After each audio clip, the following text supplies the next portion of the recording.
नमो लोये सौर्यन्ताम् नमो लोये सौर्यदानम् नमो लोये सौर्याम् नमो लोये सौर्यायाम् नमो लोये सौत्रिकावती सावनम् ओंकारमिन्दु संयुक्त नित्यम् ध्यायन्ति योगिनः कामदमोक्षणो ओंकाराय नमो नमः मंगलम् भगवान् मंगलम् मंगलम् कुंकुंडार्यो जैन्द्रमो सुमंगलम् नमः समय स्थानाय स्वानुभूत्या चकास्ते चित्तवाय भवाय सर्वभावाय कृताव निरुधनी दाता। नियमसार भगवान कुंकुंदाचार्य रचित नियमसार तथा मुनिवर पद्म प्रज्ञलधारी देव रचित तात्पर्य वृत्ति टीका एनो स्वाध्याय चाले छे। एमां आपणे 10 अधिकार पूरा कर्या। आज हवे 11मा अधिकारथी स्वाध्याय शरू करीए छीए। 11मो अधिकार एटले निश्चय परम आवश्यक अधिकार। निश्चय परम आवश्यक अधिकार आवश्यक આપણે પ્રતિક્રમણમાં જાણીએ છીએ કે 6 આવશ્યકો એ 6 આવશ્યક પ્રતિક્રમણની અંદર જે કહેવામાં આવ્યા છે એ વ્યવહારથી છે। એ 6 આવશ્યક આપણે પ્રતિક્રમણ કરીએ છીએ તો એમાં જે કંઈક કહેવામાં આવ્યા એ તો વ્યવહારથી કહેવામાં આવ્યા છે અને આ તો નિશ્ચયથી આવશ્યક। સામાયિક તીર્થંકરની સ્તુતિ વંદના પ્રતિક્રમણ કાયોત્સર્ગ અને પ્રત્યાખ્યાન એમ 6 આવશ્યક પ્રતિક્રમણમાં હોય છે પણ એ વ્યવહાર છે। એ આવશ્યક તો વ્યવહારથી કહેવાયા છે। નિશ્ચયથી આવશ્યક અને અહીંયા તો પરમ આવશ્યક એટલે કે જેના ફળ સ્વરૂપે મુક્તિની પ્રાપ્તિ થાય એવો આ અધિકાર છે। એટલે નિશ્ચય પરમ આવશ્યક અધિકાર ગહન છે, બહુ જ શાંતિથી સમજવા જેવો અધિકાર છે। તો આજે એ અધિકારની શરૂઆત કરીએ છીએ।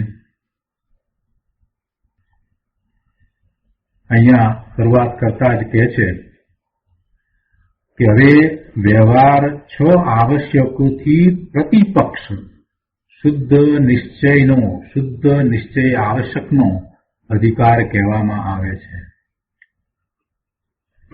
तो कुंकुंदाचार्य भगवान की गाथा 141 जो हवदी अर्णवशो तस्यदु कमं भणन्ति आवासम कमं विनाशण योगो निबुद्धि मग्गो ती विद्युत्तो। संस्कृत में गाथा है यो न भवत्यन्यस्पशो तस्यतु कर्म भणन्त्यात् आवश्यकम् कर्म विनाशन योगो निर्वृत्ति मार्ग इति प्ररूपित।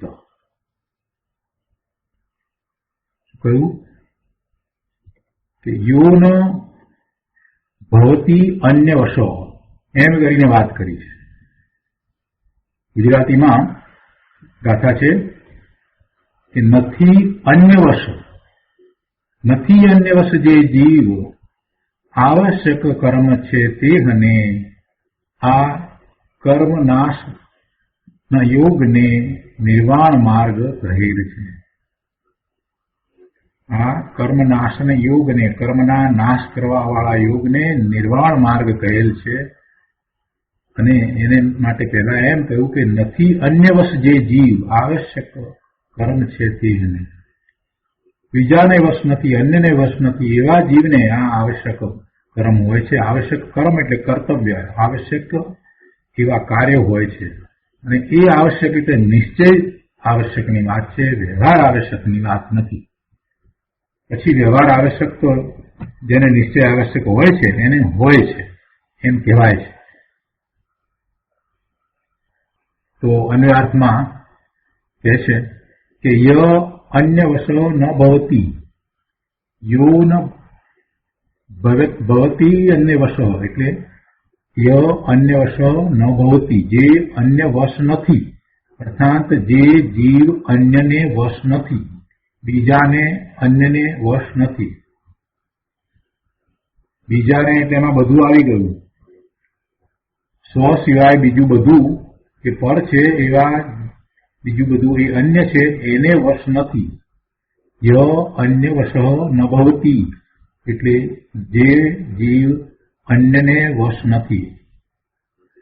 તસ્ય તુ આવશ્યકમ કર્મ ભણંતુ તેને આવશ્યક કર્મ કહે છે. અર્થાત તે જીવને આવશ્યક કર્મ છે એમ પરમ યોગીશ્વરો કહે છે. જે અન્ય ને વશ નથી, જે જીવ અન્યને વશ નથી તેને આવશ્યક કર્મ છે એમ પરમ યોગીશ્વરો કહે છે. વળી કહે છે કે કર્મ વિનાશન યોગ, કર્મનો વિનાશ કરનારો યોગ, એવું જે આ આવશ્યક કર્મ. અહીંયા કર્મનો વિનાશ એટલે કર્મ એટલે જે આ 8 પ્રકારની કર્મની મુખ્ય પ્રકૃતિ અને 148 પ્રકારની કર્મની પ્રકૃતિ એ કર્મરૂપ મલિનતા, એનો વિનાશ કરનારો યોગ, કર્મનો વિનાશ કરનારો યોગ એટલે એવું જે આવશ્યક કાર્ય, કર્મરૂપી મલિનતામાં નાશ કરનારું આવશ્યક કર્મ એટલે એ બીજું જે કર્મ શબ્દ છે એનો અર્થ થાય છે એવું કાર્ય, જે જરૂરી કાર્ય. તે શું છે? તે નિર્વાણનો માર્ગ છે. કર્મ વિનાશ યોગ નિર્વૃત્તિ માર્ગ ઇતિ પ્રવૃત્તિ એમ કહ્યું છે. બે વાત કરી અહીંયા.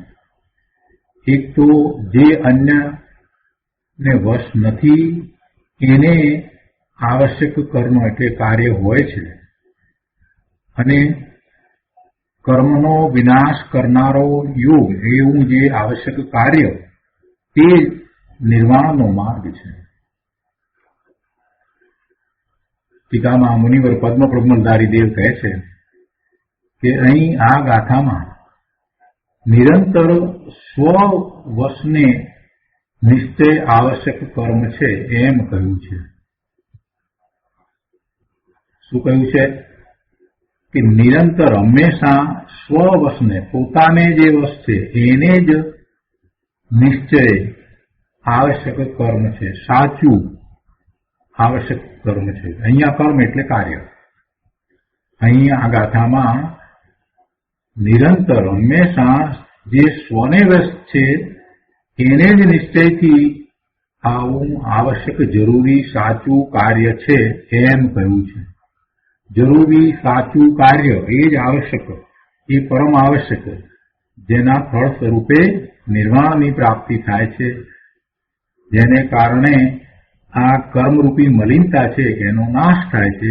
એવું સાચું કાર્ય, એવું નિશ્ચયથી આવશ્યક કાર્ય એ જે સ્વને વશ છે એને જ છે, બીજાને વશ છે એને નથી. એનો વિસ્તાર કરતા મુનિરાજ કહે છે કે વિધિ અનુસાર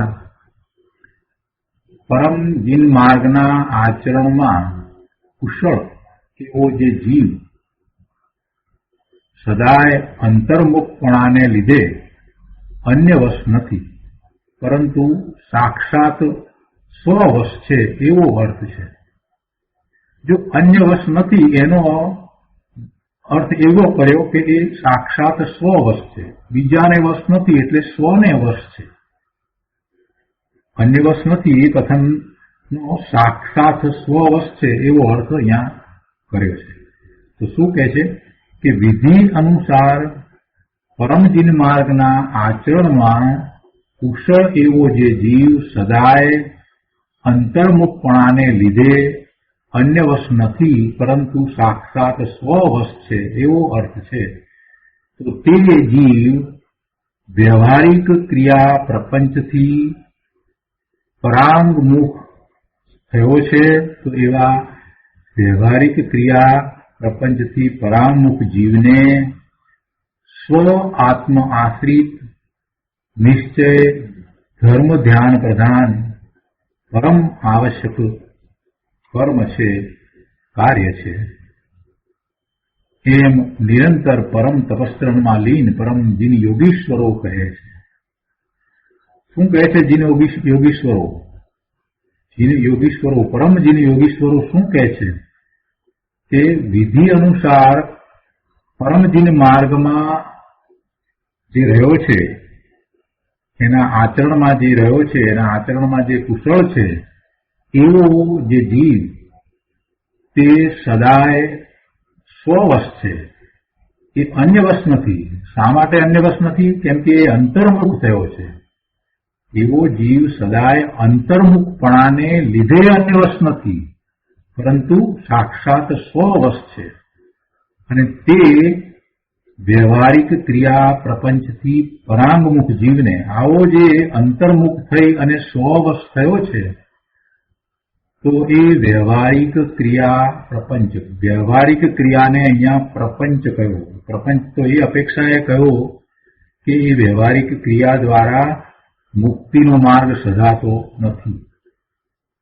એને જો મુક્તિનો માર્ગ માનવા બેસશે તો એને ભવના ભ્રમણો અટકશે નહીં. એટલે એ ક્રિયાને તો અહીંયા પ્રપંચ કહ્યો છે. અને એવી વ્યવહારિક ક્રિયાથી જેણે મુખ ફેરવી લીધું છે, એવો પરાંગમુખ થયો છે, એવો જીવ પોતે અંતર્મુખ થયો છે. અંતર્મુખ થયો છે એટલે અન્યને વશ નથી, પોતે સ્વને વશ છે. અને એ વ્યવહારિક ક્રિયાના પ્રપંચથી પરાંગમુખ થયો છે, એવા જીવને સ્વ આત્માને આશ્રય એટલે સ્વ આત્મ આશ્રિત નિશ્ચય ધર્મ ધ્યાન પ્રધાન પરમ આવશ્યક કાર્ય છે. કેવું કાર્ય છે? ધર્મ ધ્યાન પ્રધાન, ધર્મ ધ્યાનની જેમાં મુખ્યતા છે એવું કાર્ય છે. અને એ પણ ધર્મ ધ્યાન પણ કેવું? નિશ્ચય ધર્મ ધ્યાનની જેમાં પ્રધાનતા છે, જેમાં મુખ્યતા છે, એવું પરમ આવશ્યક કાર્ય છે. એ પરમ આવશ્યક છે, એ જ મુક્તિના માર્ગરૂપ કાર્ય છે. અને એમ જે પરમ તપસ્ચરણમાં લીન છે એવા પરમ જીન યોગીશ્વરોએ કહ્યું છે. વળી સકળ કર્મના વિનાશનો હેતુ એવો જે ત્રિગુપ્તિ ગુપ્ત પરમ સમાધિ લક્ષણ પરમ યોગ તે જ સાક્ષાત મોક્ષનું કારણ હોવાને લીધે નિર્વાણનો માર્ગ છે. આમ નિરુક્તિ અર્થાત વ્યુત્પત્તિ છે. શું કહે છે કે વળી સકળ કર્મના વિનાશનું કારણ, બધા જ કર્મ એક રૂપી મલિનતા જેની સાથે એ અનાદિનો રહ્યો છે, એવી આ કર્મરૂપ મલિનતા, એના વિનાશનું કારણ શું છે? તો એના વિનાશના કારણરૂપ જે ત્રિગુપ્તિ ગુપ્ત પરમ સમાધિ લક્ષણ પરમ યોગ, શું કારણ છે? કે પરમ યોગ એ એનું કારણ છે. અને એ પરમ યોગ જે છે એ કેવો છે? તો કે એમાં 3 ગુપ્તિ છે, મન વચન કાયાની ગુપ્તિ છે, અને એનું લક્ષણ પરમ સમાધિ છે. એવો એ પરમ યોગ છે, તે જ સાક્ષાત મોક્ષનું કારણ હોવાને લીધે એ નિર્વાણનો માર્ગ છે. એમાં વિસ્તાર કર્યો છે. આમ નિરુક્તિ અર્થાત વ્યુત્પત્તિ છે. પરમ યોગ વિશે અહીંયા ફૂટનોટમાં સ્પષ્ટતા કરી છે કે પરમ યોગનું લક્ષણ 3 ગુપ્તિ વડે ગુપ્ત. 3 ગુપ્તિ વડે ગુપ્ત થાય ત્યારે એ અંતર્મુખ થાય. પરમ યોગનું લક્ષણ 3 ગુપ્તિ વડે ગુપ્ત એટલે અંતર્મુખ એવી પરમ સમાધિ છે. પરમ આવશ્યક કર્મ એટલે કાર્ય તે જ પરમ યોગ છે. અને પરમ યોગ તે નિર્વાણનો માર્ગ છે. એવી રીતે આચાર્યદેવ શ્રીમદ અમૃતચંદ્ર સૂરીએ શ્રી પ્રવચનસારની તત્વદીપિકા નામની ટીકામાં 5મા શ્લોક દ્વારા કહ્યું છે કે આત્મા ધર્મ સ્વયં ઇતિ ભવન પ્રાપ્ય શુદ્ધ ઉપયોગમ નિત્ય આનંદ પ્રસર સર્વે નિત્ય આનંદ પ્રસર સર્વે જ્ઞાન તત્વે નિલય પ્રાપ્ય કિંચૈર વિચલતયા ની પ્રકમ પ્રકાશા ફુર્જ જ્યોતિ સહજ વિલસ રત્ન દીપસ્ય લક્ષ્મી. તો અમૃતચંદ્રાચાર્ય ભગવાનનો પ્રવચનસારની તત્વદીપિકાનો આ કળશ આધારના શ્લોક તરીકે અહીંયા લેવામાં આવ્યો છે અને એનો અર્થ અહીંયા છે કે એ રીતે શુદ્ધ ઉપયોગને પ્રાપ્ત કરીને આત્મા સ્વયં ધર્મ થતો અર્થાત પોતે ધર્મપણે પરિણમતો થતો નિત્ય આનંદના ફેલાવથી સરસ અર્થાત જે શાશ્વત આનંદના ફેલાવથી રસયુક્ત છે એવા જ્ઞાન તત્વમાં લીન થઈને અત્યંત અવિચળપણાને લીધે દેદીપ્યમાન જ્યોતિવાળા અને સહજપણે વિલસતા એટલે સ્વભાવથી જ પ્રકાશતા રત્ન દીપકની નિષ્કંપ પ્રકાશવાળી શોભાને પામે છે. અર્થાત રત્ન દીપકની માફક સ્વભાવથી જ નિષ્કંપપણે અત્યંત પ્રકાશ્યા જાણ્યા કરે છે. તો એ આધારનો શ્લોક છે, એનો વિસ્તાર અત્યારે આપણે નથી લેતા. મૂળ ગાથા, એની ટીકા, એ બધું આપણે પહેલા પૂજ્ય ગુરુદેવ પાસેથી સમજીએ અને પછી આ જે આધારનો શ્લોક છે એનો વધુ વિસ્તાર કરીશું. એ પણ આપણે ગુરુદેવ પાસેથી સમજીશું. નિયમસાર પ્રવચન સદગુરુ પ્રવચન પ્રસાદ ભાગ 3, પાના નંબર 757. ગુરુદેવ આ અધિકારની શરૂઆતમાં કહે છે કે સામાયિક તીર્થંકર સ્તુતિ, વંદના, પ્રતિક્રમણ, કાયોત્સર્ગ અને પ્રત્યાખ્યાન એ 6 આવશ્યક આપણે કહીએ છીએ. પ્રતિક્રમણની અંદર આ 6 આવશ્યક હોય. આપણે પ્રતિક્રમણ કરવા બેસીએ તો એમાં આ 6 વસ્તુ હોય ત્યારે પ્રતિક્રમણ કહેવાય. પ્રતિક્રમણની અંદર સામાયિક હોય, તીર્થંકરની સ્તુતિ હોય, એટલે આપણે લોગસનો પાઠ જે બોલીએ છીએ એમાં એ તીર્થંકરની 24 તીર્થંકર ભગવાનની સ્તુતિ છે. પછી એમને વંદન છે અને એમાં પછી આપણે પ્રતિક્રમણ કરીએ છીએ, કાઉત્સર્ગ કરીએ છીએ અને પ્રત્યાખ્યાન એટલે પચખાણ લઈએ છીએ.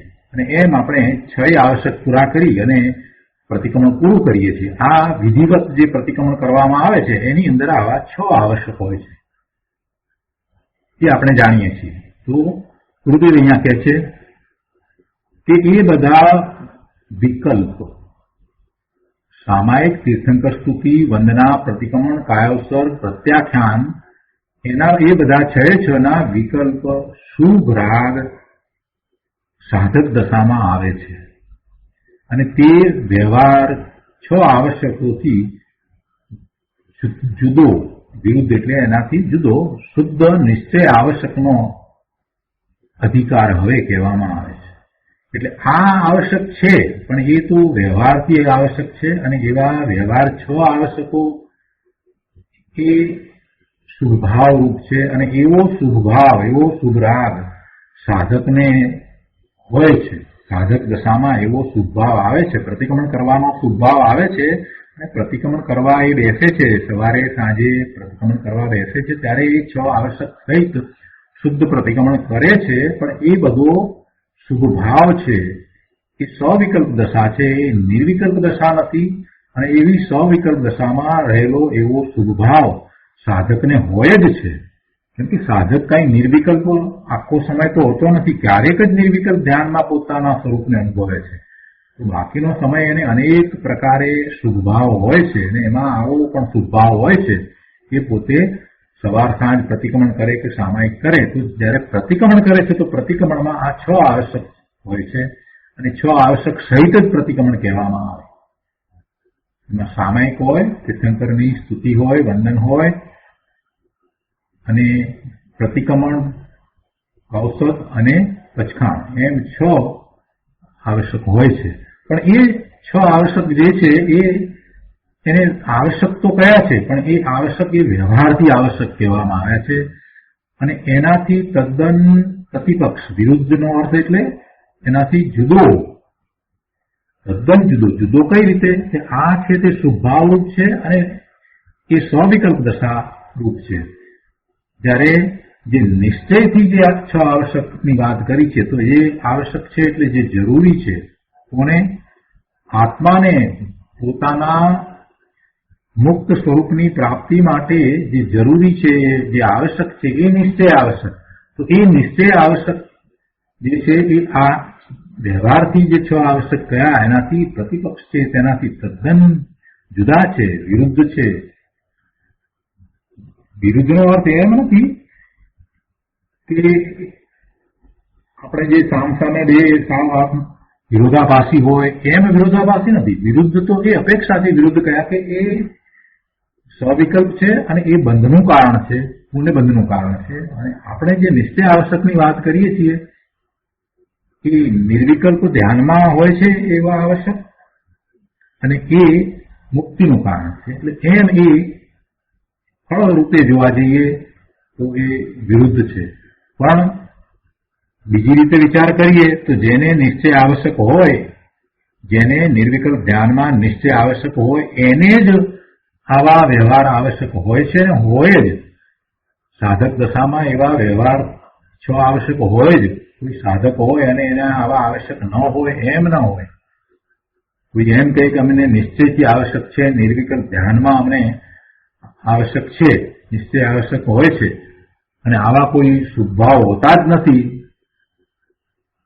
એમ જો કહેતો હોય તો એ નિશ્ચય આભાસી મિથ્યા દ્રષ્ટિ થઈ જાય છે. એટલે એમ વિરુદ્ધની વાત નથી. વિરુદ્ધ કહેવા પાછળનો આશય અહીંયા બીજો છે.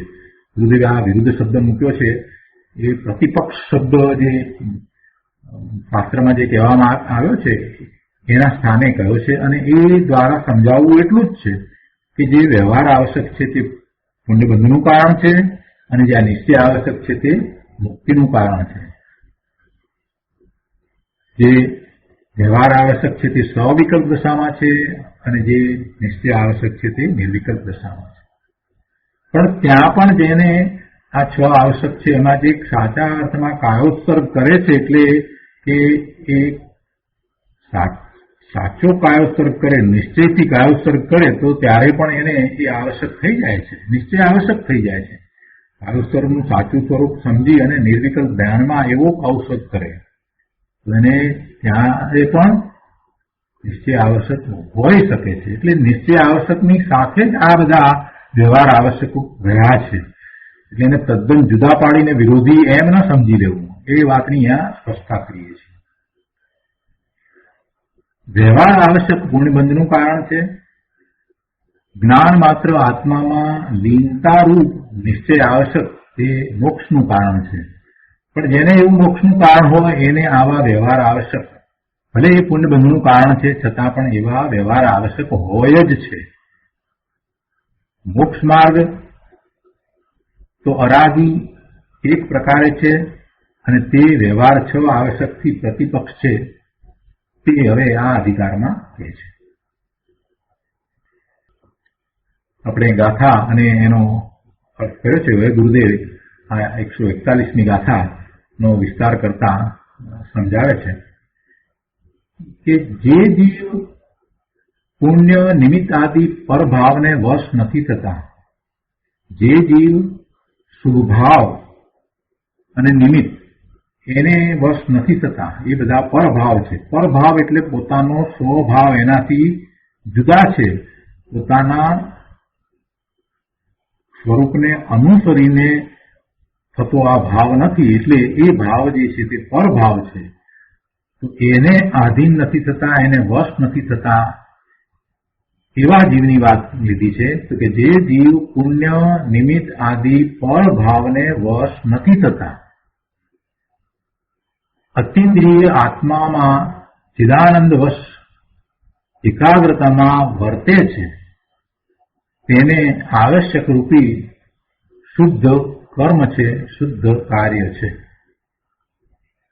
જે જીવ પર ભાવને વશ નથી થતા, એટલે પરલક્ષ્ય થતા ભાવને વશ નથી થતા, શુભાશુભ ભાવને વશ નથી થતા, નિમિત્ત આદિને વશ નથી થતા, નિમિત્ત આદિના લક્ષ્ય થતા ભાવને વશ નથી થતા, પરંતુ પોતાના સ્વરૂપના આશ્રયે ત્યાં એકાગ્રતા કરીને જે જ્ઞાન આનંદ સ્વરૂપ એમાં એકાગ્રતા કરીને વર્તે છે તેને આવશ્યક રૂપી શુદ્ધ કર્મ છે. એ નિશ્ચય આવશ્યક રૂપી કાર્ય છે, એ જરૂરી કાર્ય છે. કોઈ પ્રકારે રાગ એટલે શુભ ભાવ તે આવશ્યક નથી એમ પરમ યોગીશ્વરો કહે છે. આ આખી ગાથાનો સાર છે. આગળ કહે છે કે વ્યવહાર કરતા કરતા નિશ્ચય થઈ જાય એમ માને તેનો તો વ્યવહાર પણ સાચો નથી. નિશ્ચય નથી અને આ શુભભાવ દ્વારા નિશ્ચય થઈ જાય એમ જે માનતા હોય તો એની માન્યતા ખોટી છે. અજ્ઞાનીના એવા એ વ્યવહારને ખરેખર વ્યવહાર કહેવામાં આવતો એ નથી. નિશ્ચય છે જેને એને જે શુભભાવ છે, સાથે રહેલો ભાવ છે, સહકારી કારણ કહેવાય અથવા તો વ્યવહાર કહેવાય છે. પણ જેને નિશ્ચય છે જ નહીં, નિશ્ચયનું ભાન નથી અને માત્ર શુભભાવ દ્વારા ધર્મ માને છે તો એને કઈ વ્યવહાર કહેવાતો નથી. તો ગુરુદેવે એની વાત કરતા કહે છે કે અજ્ઞાનીના તે વ્યવહાર આવશ્યક, આ 6 આવશ્યકની વાત જે કરવામાં આવી એની વાત કરી છે કે અજ્ઞાનીના તે વ્યવહાર આવશ્યક કર્મ તો કર્મ બંધનને ઉત્પન્ન કરનારો યોગ છે. એથી તો પુણ્યનો બંધ થાય છે એવો એ તો યોગ છે. આત્મા આશ્રિત અરાગ પરિણતિ તે કર્મમળનો નાશક યોગ છે, તે નિર્વાણનો માર્ગ છે. આત્માને આશ્રયે રાગ રહિત પરિણતિ થાય એવો જે યોગ એ કર્મરૂપી મલિનતાનો નાશ કરનારો યોગ છે, એટલે એ નિર્વાણનું કારણ છે, એ મુક્તિનો માર્ગ છે. હવે ટીકાનો વિસ્તાર કરતા ગુરુદેવ સમજાવે છે કે અહીં નિરંતર સ્વ આશ્રય દ્રષ્ટિવાનને શુદ્ધ આત્મા જ મુખ્ય હોય છે. સ્વ આશ્રય દ્રષ્ટિવાનને, જેને શ્રદ્ધામાં પોતાનું તત્વ છે તેનો જ આશ્રય હોવો જોઈએ અને એ દ્વારા જ ધર્મ થાય છે એમ થયું છે એવા જીવની વાત લીધી છે. એની શ્રદ્ધા એમ જ છે અને એમ જ એ પ્રવૃત્તા કરે છે અને એમ જ એ પ્રયોગ કરે છે. એટલે કે છે કે જે નિરંતર સ્વ આશ્રય દ્રષ્ટિવાન છે એને શુદ્ધ આત્મા જ મુખ્ય છે, બીજું બધું એ ગૌણ કરી દે છે. એટલે એને શુદ્ધ આત્મા મુખ્ય હોય છે અને તેને નિશ્ચય આવશ્યક કાર્ય છે એમ કહ્યું છે. જેને પોતાનું શુદ્ધ સ્વરૂપ છે એની જ મુખ્યતા છે અને એનો જ જે આશ્રય કરે છે તો એને એવો આશ્રય થતા આવશ્યક કાર્ય થાય છે, જે આવશ્યક છે. જે 6 આવશ્યક કયા એ તો વ્યવહાર આવશ્યક કયા અને આ નિશ્ચય આવશ્યક છે. આવશ્યક એટલે જરૂરી. જરૂરી એટલે શેને માટે જરૂરી? જરૂરી એટલે પોતાના પૂર્ણ મુક્ત સ્વરૂપની પ્રાપ્તિને માટે જે જરૂરી છે તેને જ જરૂરી કહેવાય, તેને જ આવશ્યક કહેવાય. પોતાનું ત્રિકાળ શુદ્ધ જ્ઞાન આનંદ સ્વરૂપ છે, પૂર્ણ સ્વરૂપ છે, અનંત આનંદ, અનંત જ્ઞાન, અનંત સુખ, શાંતિ રૂપ પોતાનું સ્વરૂપ છે. તો એવા પોતાના સ્વરૂપની પ્રાપ્તિને અર્થે જે કાર્ય છે તે કાર્યને આવશ્યક કહેવામાં આવ્યું છે. એ આવશ્યક છે. જેના દ્વારા એની પ્રાપ્તિ થાય એ આવશ્યક. પ્રતિક્રમણની અંદર જે 6 આવશ્યક કહેવામાં આવ્યા છે એ વ્યવહારથી આવશ્યક કહેવામાં આવ્યા છે, પણ એ શુભભાવ છે. ખરેખર તો આવશ્યક તો પોતાના સ્વરૂપના આશ્રય પોતે એકાગ્રતા લીનતા કરે છે તે આવશ્યક છે, એ જ જરૂરી છે. મુક્તિની દશાને પ્રાપ્ત કરવા માટે એ જ આવશ્યક છે, એ જ જરૂરી છે. વ્યવહારની મુખ્યતા થાય એટલે 6 આવશ્યક કયા છે એ હોય પણ એની મુખ્યતા ન હોય. આવશ્યક હોય પણ એની મુખ્યતા ન હોય. મુખ્યતા તો એને આત્માની જ હોય, અને જેને આત્માની મુખ્યતા હોય એનો આવશ્યક છે એ જ નિશ્ચયથી આવશ્યક છે, એ જ સાચો છે.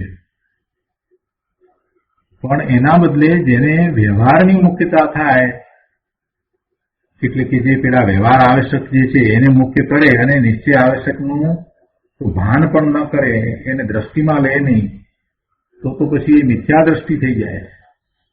વ્યવહારની મુખ્યતા થાય તો મિથ્યા દ્રષ્ટિ થઈ જાય છે. દેહના ક્રિયા તે આત્માનો વ્યવહાર નથી. દેહની કોઈ પણ પ્રકારની ક્રિયા છે એ કઈ આત્માનો વ્યવહાર નથી. આત્મા દેહની ક્રિયાનો કરતા પણ નથી. આત્માને જે વખતે એવો સ્વભાવ આવ્યો છે એ વખતે દેહની ક્રિયા એ પ્રમાણે થાય છે તો થાય છે, એમાં એના કરતા થવાની જરૂર નથી. આપણને સ્વભાવ ભક્તિનો આવ્યો છે એવો તો બે હાથ જોડી અને મસ્તક નમાવીએ છીએ તો એમ માનીએ છીએ કે હું મસ્તક નમાવું છું, હું બે હાથ જોડું છું. અરે પ્રભુ, તને તો માત્ર પ્રભુની ભક્તિનો ભાવ આવ્યો છે, વંદનનો ભાવ આવ્યો છે, પણ તારા દેહની ક્રિયા જે થઈ રહી છે એ એના કારણે થઈ રહી છે. એ દેહની ક્રિયાનો તું સ્વામી નહીં થા, અભિમાન છોડ. દેહની ક્રિયાનો તો આત્મા વ્યવહારથી પણ ખરેખર કરતા નથી. નિશ્ચયથી તો નથી, પણ વ્યવહારથી પણ નથી. કેમ નથી? કેમ કે દેહ છે તે જુદું દ્રવ્ય છે. આત્મા ચેતન દ્રવ્ય છે અને દેહ છે તે પૂતગળનો પિંડ છે, પૂતગળનો સ્કંદ છે. એ તો દ્રવ્ય જ જુદું છે, એટલે વ્યવહારથી પણ એનો કરતા થઈ શકે નહીં. એટલે દેહની ક્રિયા તે આત્માનો વ્યવહાર નથી.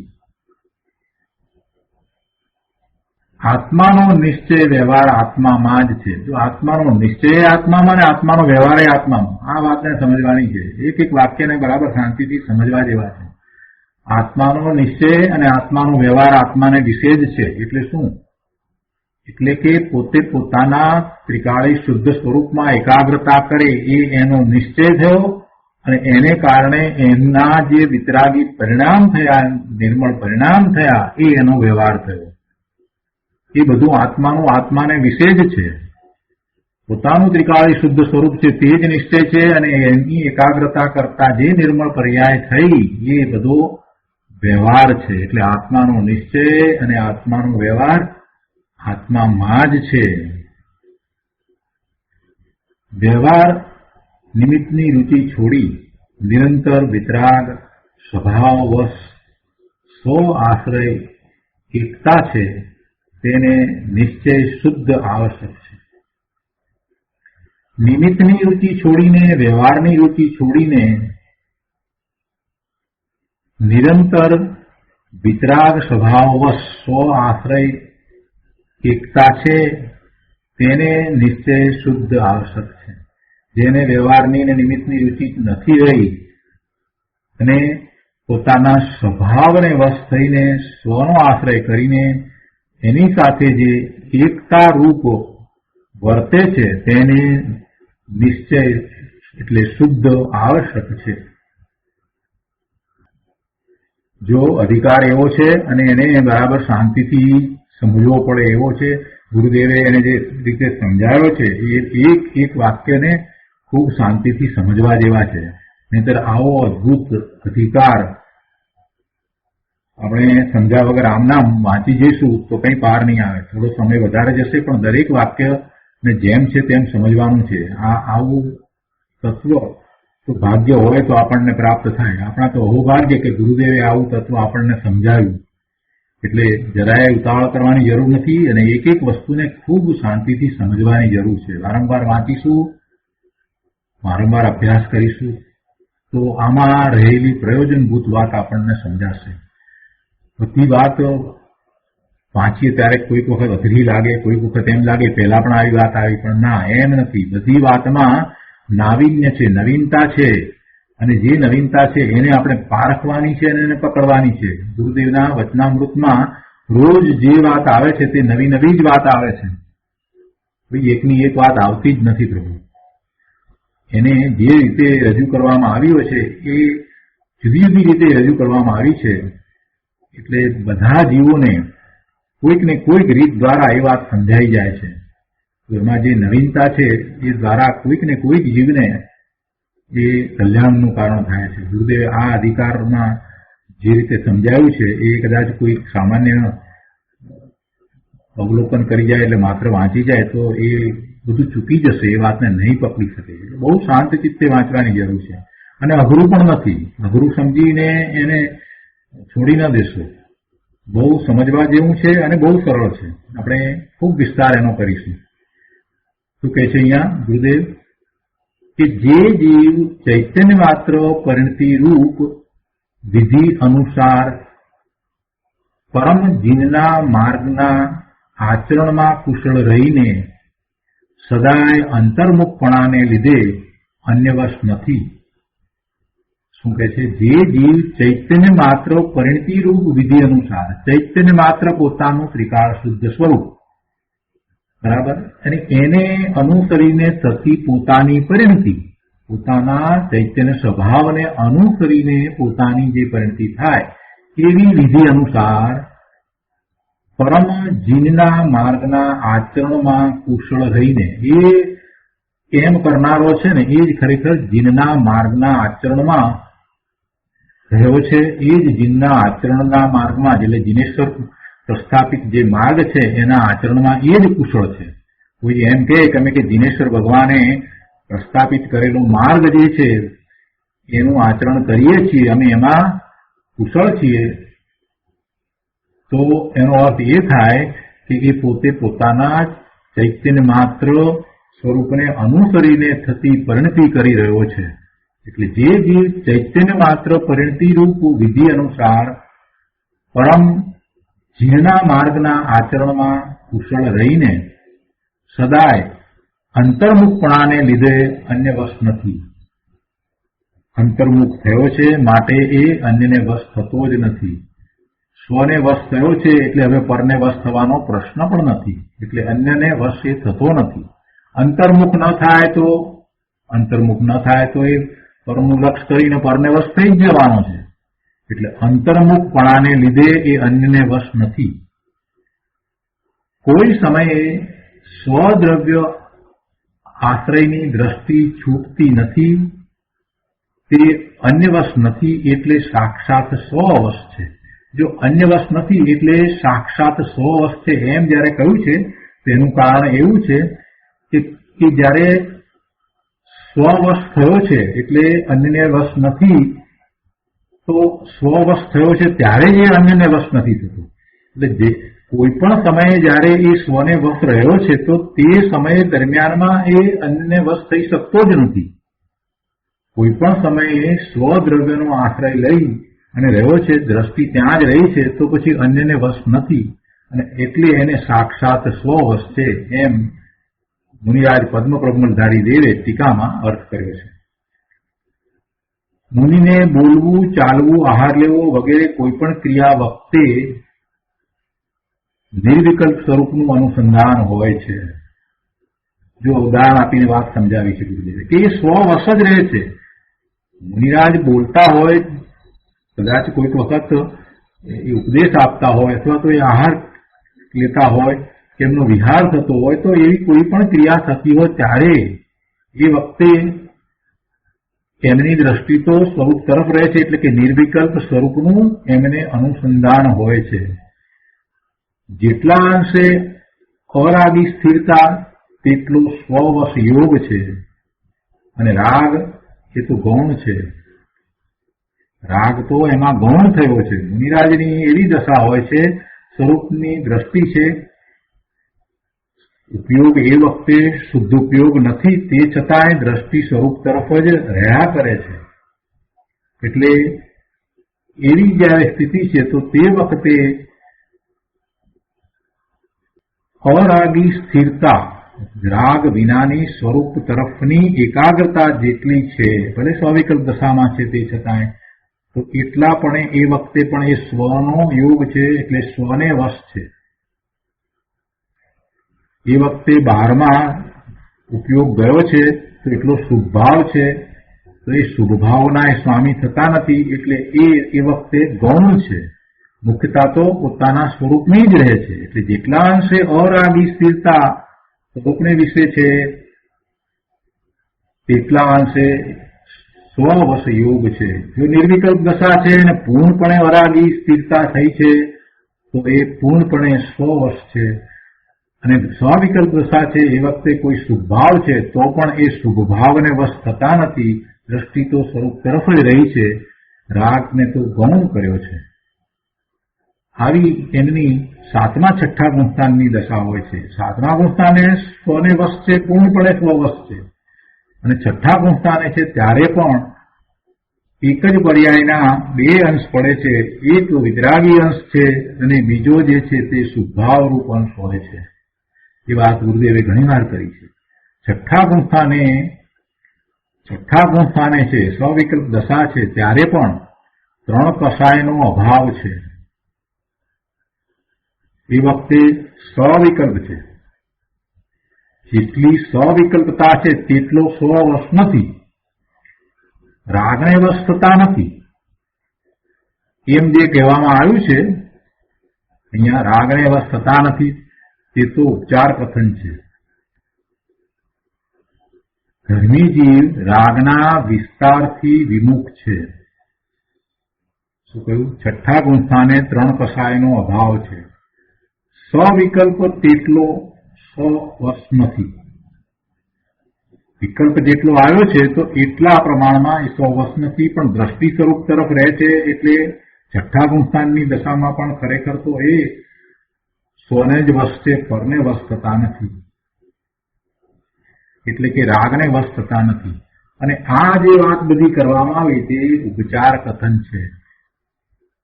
ખરેખર તો એ ધર્મી જીવ છે એને રાગની તો ગૌણતા થઈ ગઈ છે અને રાગના વિસ્તારથી એ વિમુખ છે. હવે રાગમાં એમને રુચિ થતી નથી, એમાં એ આગળ વધતા નથી. રાગની શુભભાવની લાળ લંબાતી નથી, એટલે રાગના વિસ્તારથી તો એ વિમુખ જ છે. ખાવું, બોલવું, શુદ્ધ ખાવું, પીવું વગેરે વિકલ્પથી વિલક્ષણ એકલા ચિદાનંદ સ્વરૂપ આશ્રિત નિશ્ચય ધર્મ ધ્યાન તે પ્રધાન પરમ આવશ્યક કર્મ છે. એમ નિરંતર પરમ તપસ્તરણ રૂપ રત્નત્રયમાં લીન એવા પરમ દિન યોગીશ્વરો કહે છે. આ જે વિકલ્પ સહિત જે છે, શુભભાવ સહિત જે છે, એનાથી જુદું પોતાનું ચિદાનંદ સ્વરૂપ એને આશ્રય જે નિશ્ચય ધર્મ ધ્યાન છે એમને પ્રધાનતા છે અને એ જ પરમ આવશ્યક કાર્ય છે. એવું પરમ તપસ્તરણ રૂપ રત્નત્રયમાં લીન એવા પરમ જીન યોગીશ્વરોએ કહ્યું છે. સાધકને નબળાઈથી વ્યવહાર વિકલ્પ હોય છે તે જાણવા માટે છે, આદરવા માટે નથી. સાધકને આવો શુભભાવ, આવો વ્યવહાર હોય છે કે કંઈ આદરવા માટે નથી. 12મી ગાથા સમયસારની એમાં આ વાત આવી છે. એ બધો વ્યવહાર જાણેલો પ્રયોજનવાન છે. અહીંયા આગળ કહે છે કે મોક્ષ માર્ગ વિતરાગ ભાવ સ્વરૂપ છે. મોક્ષ માર્ગ શુભભાવ સ્વરૂપ નથી. મોક્ષનો માર્ગ વિતરાગ ભાવ સ્વરૂપ છે. મોક્ષ માર્ગમાં પરિણામ જે છે તે વિતરાગી પરિણામ છે. અને એવા વિતરાગી પરિણામ જેને થતા હોય એને સાથે એવા પુણ્યબંધના પરિણામ પણ થતા હોય છે. પણ એ પુણ્યબંધના જેટલા પરિણામ થયા એ શુભભાવને કારણે થયા અને એ મોક્ષ માર્ગ નથી, એ સાથે છે. બિચારા ભોળા લોકો એ બેને જુદા પાડી નથી શકતા. જે શુભભાવને કારણે પુણ્ય બંધાય છે એને એ મોક્ષ માર્ગ સમજે છે, પરંતુ પોતાના સ્વરૂપના આશ્રયે જે વિતરાગી પરિણામ થાય છે એટલો જ મોક્ષ માર્ગ છે. જો તીર્થંકર નામ ગોત્ર બાંધ્યું માટે તીર્થંકર થયા, બરાબર, એમ તમે કોઈ પણ જઈને પૂછવા જશો તો 99% લોકો તો એમ જ કહેશે હા બરાબર. તીર્થંકર નામ ગોત્ર બાંધ્યું માટે તીર્થંકર થયા એ વાતમાં 99% જૈનો હા જ પાડશે, ના નહીં પાડે. ગુરુદેવે જ આ વાત એટલી સ્પષ્ટ કરી કે ભાઈ તીર્થંકર નામ ગોત્ર એ તો કર્મની પ્રકૃતિ છે અને એવી કર્મની પ્રકૃતિ બંધાવાનું કારણ તો શુભ ભાવ છે અને એ શુભ ભાવ પણ છોડીને શુદ્ધ ભાવમાં જવા દેવું છે. એટલે તીર્થંકર નામ ગોત્ર બંધાય એ તો કર્મની પ્રકૃતિ છે અને એ એવો ઉત્કૃષ્ટ પ્રકારનો શુભભાવ છે કે જેને કારણે એવી પ્રકૃતિનો બંધ પડે છે. પણ એવી પ્રકૃતિનો જે બંધ પડે એવો શુભભાવ જયારે વર્તે છે તો એ વખતે શુદ્ધભાવ કેવો છે? કોને એવો શુદ્ધભાવ હોઈ શકે? સમ્યક દ્રષ્ટિને ખૂબ પોતાના સ્વરૂપનો આશ્રય થયો છે અને એકમાત્ર પોતાનું સ્વરૂપ જે છે એના આશ્રય ધર્મ છે એવું સ્પષ્ટ છે. એવો જ પુરુષાર્થ ઉપડ્યો છે અને વારંવાર એવો સ્વરૂપનો આશ્રય કરે છે તો એના એવા પ્રકારના શુભભાવ છે કે જે શુભભાવને કારણે એમને તીર્થંકર નામ ગોત્ર પણ બંધાય. એ સાથે રહેલો શુભભાવ પણ એ કર્મની પ્રકૃતિ છે અને એ મોક્ષ માર્ગ નથી. મોક્ષનો માર્ગ તો પોતે જે વિતરાગી પરિણામ કરે છે, સ્વના આશ્રય વિતરાગી પરિણામ કરે છે, એ મોક્ષ માર્ગ છે. અને તીર્થંકર નામ ગોત્ર બંધાયા પછીથી પણ એમનો જન્મ થયા પછીથી જન્મથી માંડી અને નિર્વાણ પ્રાપ્ત કરે છે ત્યાં સુધીમાં બધા તબક્કાનો આપણે જો વિચાર કરીએ તો ક્ષાયિક સંકિતિ છે. ક્ષાયિક સંકિતિ છે. એમને શુભભાવ હોય છે અને એ શુભભાવ પણ એમને પુણ્યબંધનું જ કારણ થાય છે. દીક્ષા કલ્યાણક થયા પછીથી પોતે પોતાના સ્વરૂપમાં ખૂબ એકાગ્રતા કરે છે. 7મું ગુણસ્થાન તરત જ પ્રાપ્ત કરી લે છે અને પછી તો મૌન થઈ જાય છે. એટલે સ્વરૂપને વિશે ખૂબ એકાગ્રતાનો જે પુરુષાર્થ કરે છે એટલો જ મોક્ષ માર્ગ છે.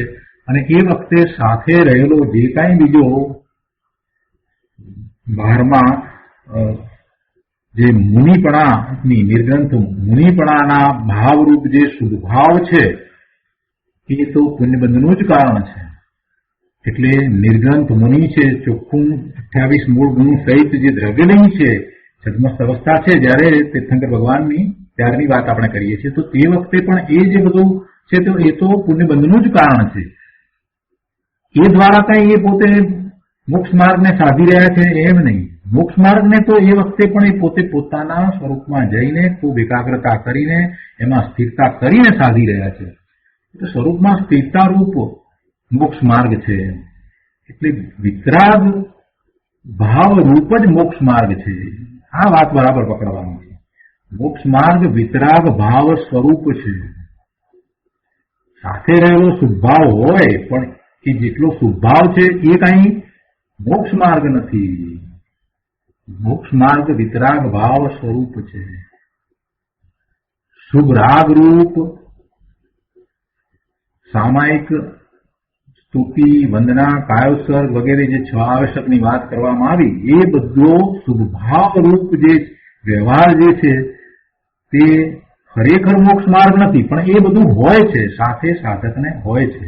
ગુરુદેવ કહે છે કે મોક્ષ માર્ગ વિતરાગ ભાવ સ્વરૂપ છે. બીજી વાત કે શુભરાગ રૂપ સામાયિક સ્તુતિ, વંદના, કાયોત્સર્ગ, પ્રત્યાખ્યાન, પ્રતિક્રમણ વગેરે એ બધું વચ્ચે આવે છે પણ તે મોક્ષનું સાધન નથી. એ મોક્ષનું સાધન નથી. તો શું કરવું પછી? નહીં કરવું, એવું પ્રતિક્રમણ ન કરવું. કોઈને એમ થઈ જાય ન કરવાની ક્યાં વાત જ છે? અહીંયા ન કરવાની વાત જ નથી. ગુરુદેવે એમ નથી કહ્યું કે ન કરવું. એ વચ્ચે આવે જ છે. એમાં ન આવે એવું બનતું જ નથી. જે પોતે શુદ્ધ ભાવે થાય છે તે તો થોડી ક્ષણ પૂરતો થાય છે. તો બાકીનો સમય શું કરે છે? તો બાકીનો સમય એને શુદ્ધભાવ હોય જ છે. અને એમાં શુદ્ધભાવમાં આવો સામાયિક સ્તુતિ, વંદન, કાયોત્સર્ગ, પ્રત્યાખ્યાન, પચખણ, આલોચના આ બધા ભાવ એને હોય જ છે. પરમ ભક્તિની વાત કરી તો એમાં નિશ્ચય ભક્તિની વાત કરી પણ નિશ્ચય ભક્તિની સાથે પણ એને વ્યવહાર ભક્તિનો ભાવ પણ હોય જ છે. પણ એ મોક્ષનું સાધન નથી. એ મોક્ષનું સાધન નથી. જે ભાવે વિતરાગી પરિણામ થાય છે એવો શુદ્ધ ભાવ છે તે જ મોક્ષનું કારણ છે. બાકી બધો જે શુભ ભાવ છે એ હોય છે અને હોય છે તો એના કારણે એવા ઉત્કૃષ્ટ પ્રકારના પુણ્યનો બંધ પણ પડે છે.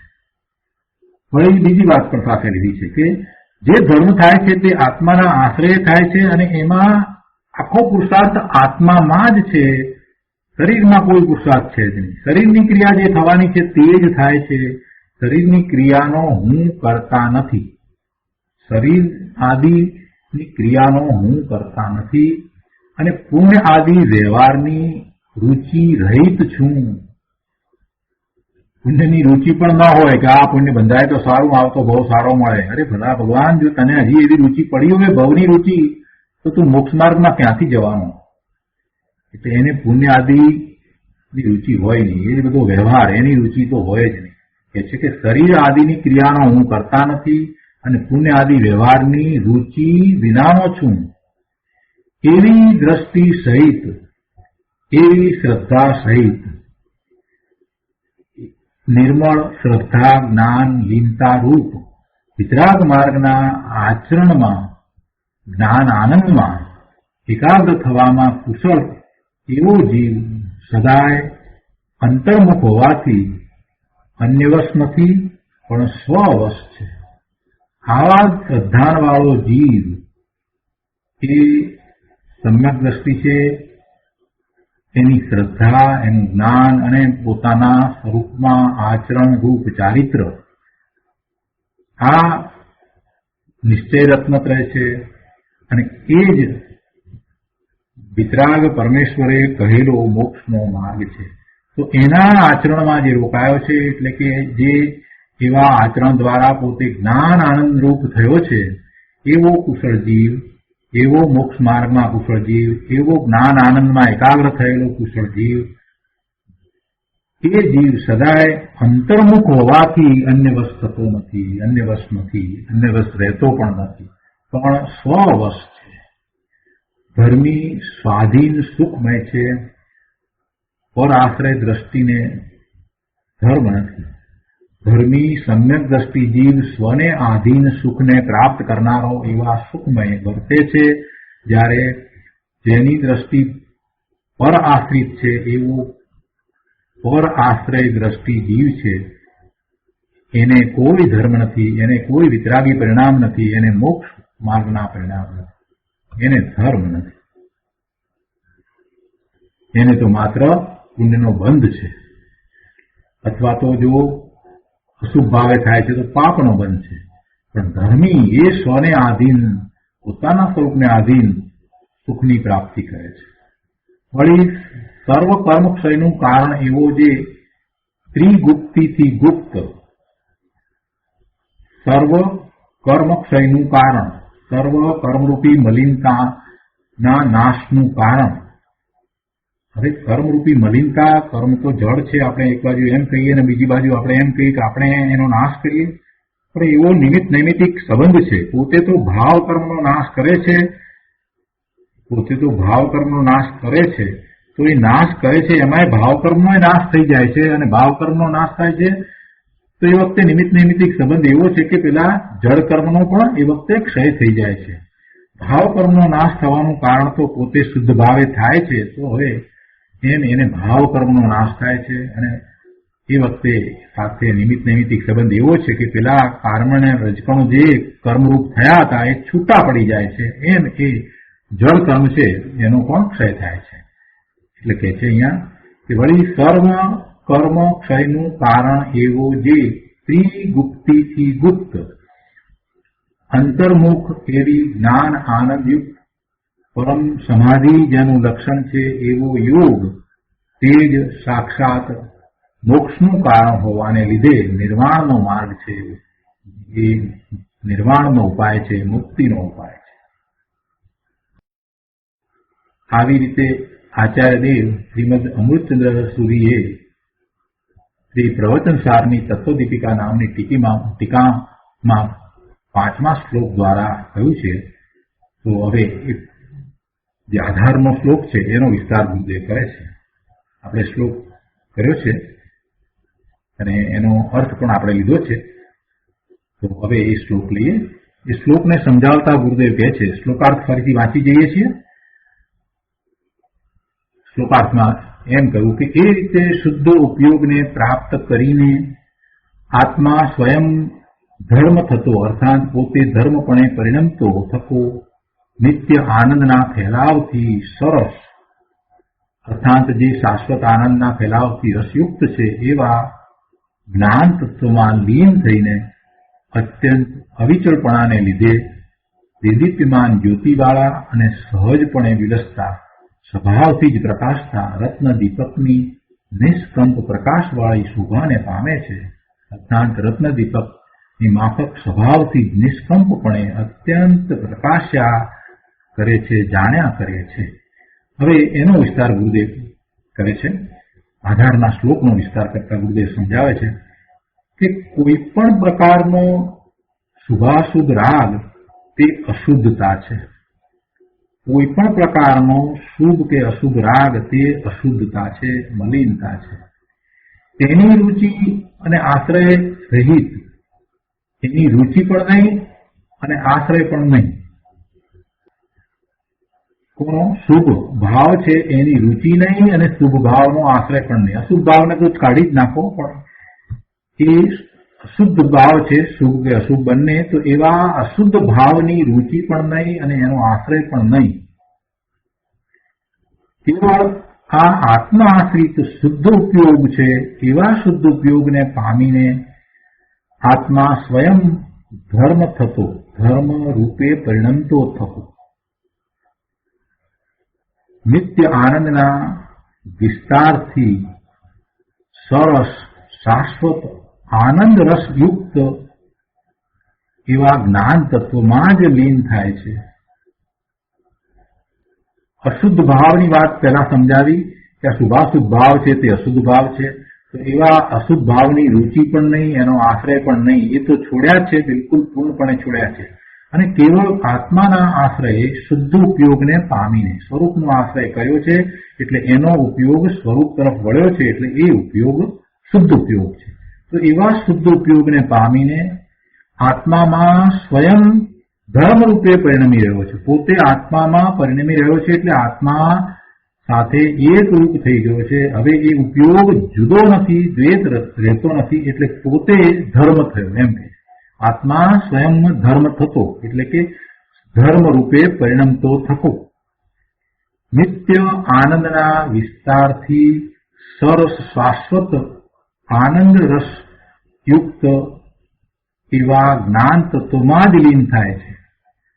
એમ ધર્મયુક્ત થતો, ધર્મરૂપ પરિણમતો થકો એ જ્ઞાન તત્વમાં લીન થાય છે. અને જ્ઞાન તત્વ કેવું છે તો કહે છે કે નિત્ય આનંદના વિસ્તારથી સરસ શાશ્વત આનંદ રસયુક્ત છે. એવું જ્ઞાન તત્વ, પોતાનું શુદ્ધ તત્વ, એમાં જ લીન થઈને અત્યંત અચળ ક્ષમતાને લીધે, કેવી ક્ષમતા? અચળ, અત્યંત અચળ ક્ષમતાને લીધે, જેમાં રાગાદી વિભાવ વસતા નથી, એમાં રાગાદી ભાવ ઉપજતા નથી, એવી ક્ષમતાને લીધે ઉજ્જવલ, શાંત, જ્યોતિમય, સહજ જ્ઞાનરૂપ પ્રકાશતા રત્ન દીપકની નિષ્કંપ નિર્વિકલ્પ પ્રકાશની શોભાને પામે છે. જો રત્ન દીપક જે છે એને સહજ પ્રકાશ છે, એની સહજ શોભા છે. તો આ પોતાનું જે સ્વરૂપ છે એમાં એ લીનતા કરે છે, તો એ ઉજ્જવલ, શાંત, જ્યોતિમય, સહજ જ્ઞાનરૂપ પ્રકાશની શોભાને પામે છે. અને તેનું નામ સાચી સામાયિક છે, એનું નામ જ સાચું પ્રત્યાખ્યાન છે. એ જ સાચી નિશ્ચય ભક્તિ છે, એ જ સાચું આવૃતનાનો ભાવ છે. એ જ બધું છે. આ છ આવશ્યકની વાત કરી, એ બધા છ નિશ્ચયથી તો એમાં જ સમાય છે. તો આજનો સ્વાધ્યાય અહીંયા સુધી રાખીએ છીએ. આ શ્લોક ઉપર ગુરુદેવે ઘણો વિસ્તાર કર્યો છે, એ બધું આપણે આવતી વખતે લઈશું. હવે સુખધામ બોલીએ. સુખધામ અનંત સુખ